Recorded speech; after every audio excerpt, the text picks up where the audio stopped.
ओम नमः शिवाय। देवों के देव महादेव, हर हर महादेव। सती ने स्वीकार किया, मैं महादेव से प्रेम करती हूं। महादेव और सती दोनों एक दूसरे की यादों में।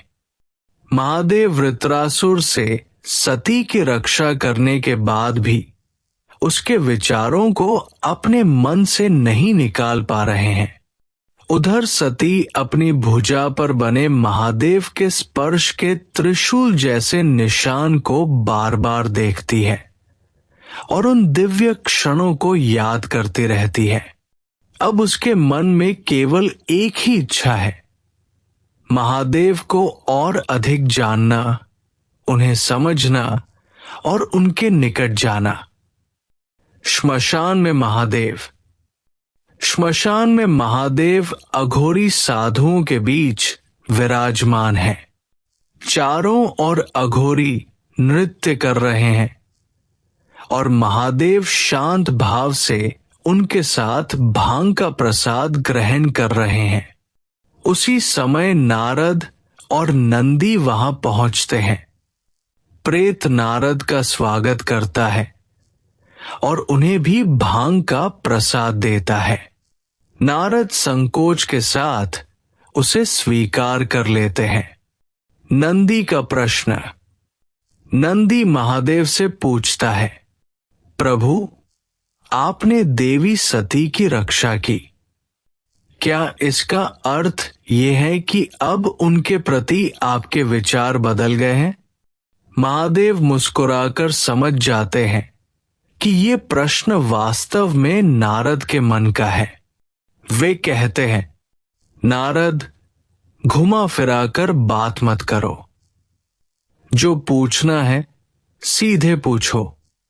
फिर वे आगे कहते हैं, ये कैलाश है, स्वर्ग या वैकुंठ नहीं। यहां श्मशान की राख, अघोरी और वैराग्य का संसार है।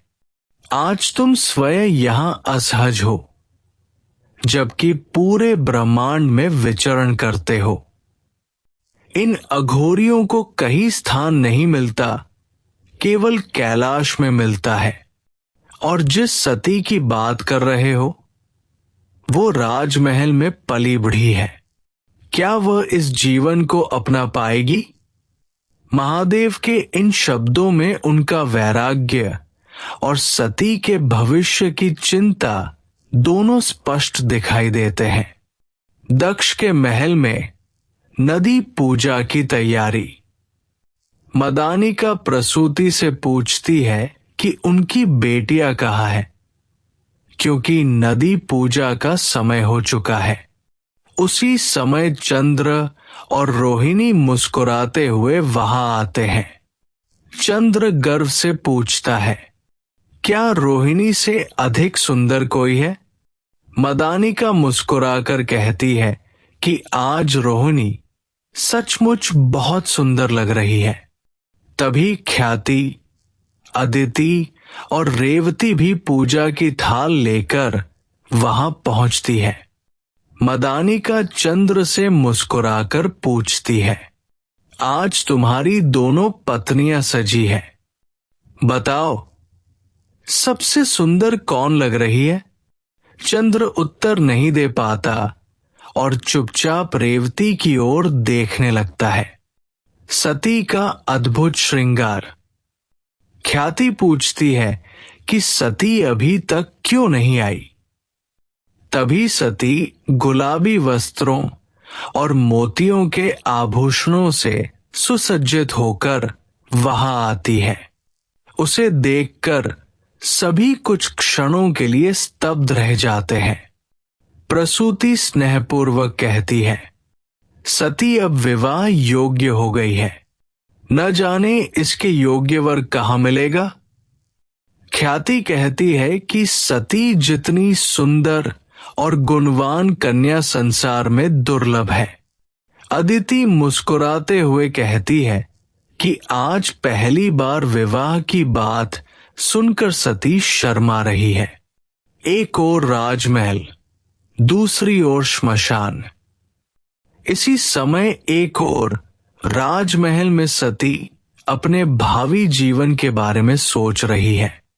दूसरी ओर श्मशान में महादेव अघोरियों के बीच पूर्ण वैराग्य में विराजमान है। दोनों के जीवन, परिवेश और संसार में अद्भुत अंतर दिखाई देता है। फिर भी नियति उन्हें एक दूसरे की ओर खींच रही है। नदी पूजा।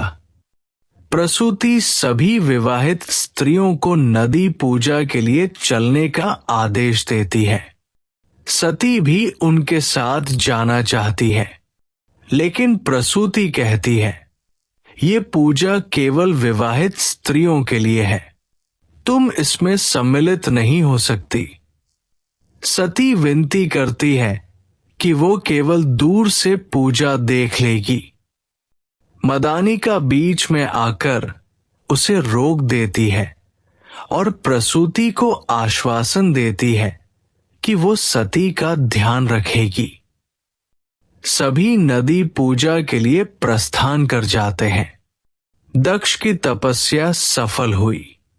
इधर इंद्र सोचते हैं कि दक्ष आखिर किस उद्देश्य से इतनी कठोर तपस्या कर रहे हैं।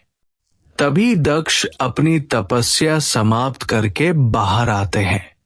वे कहते हैं, मेरी तपस्या सफल हुई है। मुझे ऐसा वरदान प्राप्त हुआ है जिसके कारण महामंडल सभा के सभी संकट समाप्त हो जाएंगे और मैं अपने कर्तव्यों का सफलतापूर्वक पालन कर सकूंगा। सती ने अपने प्रेम का इजहार किया। सभी के चले जाने के बाद मदानिका सती से पूछती है, क्या तुम्हें लगता है कि मैं नहीं जानती कि तुमने आज इतना सुंदर श्रृंगार क्यों किया? तुम किसकी ओर आकर्षित हो रही हो? उसी समय उसकी नजर सती की भुजा पर बने महादेव के स्पर्श चिन्ह पर पड़ती है।